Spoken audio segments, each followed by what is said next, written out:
48তম আন্তর্জাতিক কলকাতা বইমেলা 2025-এ আপনাদের সকলকে স্বাগত জানাই। আজ আপনাদের সাথে শেয়ার করতে চলেছি 2025-এ বইমেলার সম্পূর্ণ তথ্য।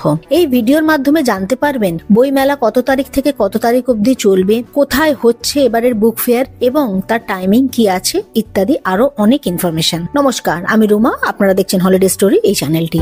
বইমেলা উপলক্ষে গ্রিন লাইনে চলবে স্পেশাল মেট্রো। রবিবার দিনও মেট্রোর পরিষেবা পাওয়া যাবে, এই রকমই খবর জানানো হয়েছে কলকাতা মেট্রোর তরফ থেকে। পৌঁছে গেছি শিয়ালদার সাউথ সেকশনের দিকে। সাউথ সেকশনের ওইদিকে হচ্ছে প্ল্যাটফর্ম, আর এদিকে হচ্ছে মেট্রোর যে রুটটা আছে সেই রুটটা। এখান থেকে কিন্তু সেক্টর 5 এর জন্য মেট্রো পাওয়া যায়। তো আজকে আমরা সেক্টর 5 এর জন্য মেট্রোতে উঠবো এবং নামবো করুণাময়ী স্টপেজে। করুণাময়ী স্টপেজ থেকে বেরোলেই কিন্তু আপনারা বইমেলা প্রাঙ্গণে পৌঁছে যেতে পারবেন। এবং রাত 9:40-এ লাস্ট মেট্রো পাওয়া যাবে। 2025-এর কলকাতা বুক ফেয়ারের ফোকাল থিম কান্ট্রি হচ্ছে জার্মানি। সেই কারণে প্রখ্যাত জার্মান সাহিত্যিক গোয়েটের নামে এবং ম্যাক্স মুলারের নামে দুটি গেটের নামকরণও করা হচ্ছে।